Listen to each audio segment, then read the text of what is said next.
Well, this is a video that I started to put together about 4 or 5 years ago about a good friend of mine that I knew back in the late 80s and early 90s called John Leather. He was quite an eccentric character and he befriended a lot of people, including the playwright Alan Bennett, who wrote about him. I was hoping to get a contribution from Alan Bennett for this video, but as yet I've heard nothing, so I'm going to go ahead and publish this video to commemorate John's life, his artistic sensibility, and just the character that he was, a rare kind of character that one does not come across these days. When I moved up to London in 1982 and into my bedsit in 99 Englefield Road, I started working at the Royal Institute of British Architects. I worked in the Drawings Collection and Hines Gallery at 21 Portman Square. This was an 18th century townhouse which housed the most comprehensive collection of architectural drawings in the world, the earliest dating from the 16th century, from which many items were drawn to exhibit in the gallery on the ground floor. This was known as the Hines Gallery since it was paid for by the Hines Foundation. It was the most wonderful job. In the 1980s and early 90s we would mount some 6 exhibitions a year. I worked with some of the most influential architects and designers of the past 60-odd years. But what I remember more was engaging in conversation with some of the visitors who came to see the exhibitions and with whom some wonderful friendships developed.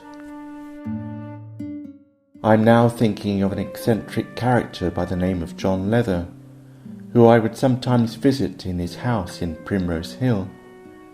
He had been an actor in the past, acting with the likes of John Gielgud, and was fated to great things until something seemed to go wrong. He was a friend of the painter and illustrator John Minton, an artist I especially admired and who designed John's theatrical brochure for his travelling theatre company.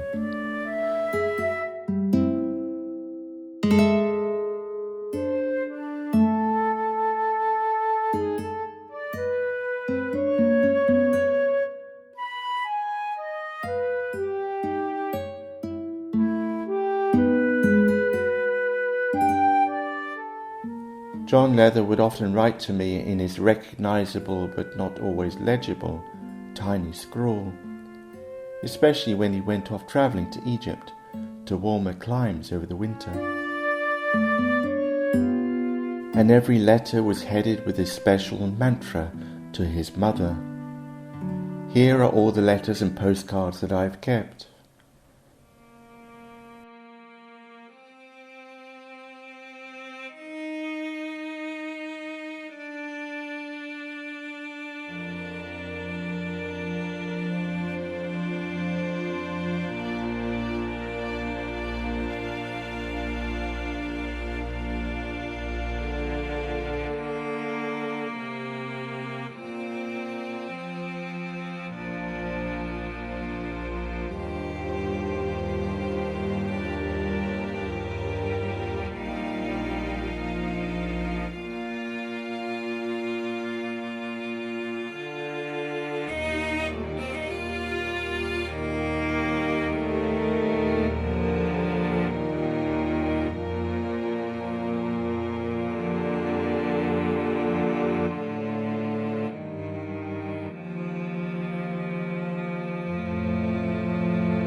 There is a wonderful portrait painted of him by Philip Harris, which captured his gaunt, hollow face perfectly. I remember him like this, and I remember how he loved the poetry of William Blake, and would often quote me passages. When he died in 1997, I attended a tree planting ceremony on Primrose Hill, actually on my birthday. A few friends gathered together to mark the occasion. Unbeknown to me, John had been noticed and befriended by the playwright Alan Bennett, who could not attend the occasion, but from various newspaper articles I gleaned additional information. And I quote, "Sitting at my window I would see him, or hear him, since he was often singing, coming down the street in a variety of loose-fitting garments, as if he was coming back from the market, with a sack over his shoulder. If he had been the medieval saint he sometimes looked like, the sack might have almost been an attribute. Sometimes passing my house he would stop, lift the amulet he wore around his neck, and lift it in the direction of the sun. I've no idea what he was doing or saying, but I took it that he was calling down some sort of blessing upon me and my house, and felt obscurely comforted by this. I was encouraged too by his postcards, the most recent ones from Cairo, where he seemed to go in the winter. From what I remember, his amulet contained a small black and white photograph of a baby John in the arms of his mother. I was very familiar with this house in Chalcot Crescent, and after the tree planting ceremony, his great friend, the Reverend Anthony Simonson, asked me to record the interior of his home. He knew that it was a special interior, and that soon enough all the contents would be dispersed. At one of my exhibitions, John bought a special painting of mine of a scene in Kent of a Second World War pillbox, which had been built onto an old chapel. Prior to that, I made a drawing for John on black paper of sheep by moonlight. He would often eulogize over this drawing.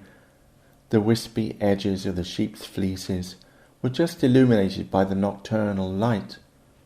But walking around his home with my camera, I found that the drawing was nowhere to be seen. There were other paintings of his piled up and spread around, and painted on the stairs words from his favourite poet, William Blake, and that special mantra he embellished on all his letters. He was a generous character that brought colour and light to many people, and to this day I still think fondly of him. But I shall leave the last words to Alan Bennett. So we should celebrate John Leather singing and dancing on Primrose Hill for a kind of courage. I am tempted to say I hope there will be more like him, but I can't imagine that will ever be the case.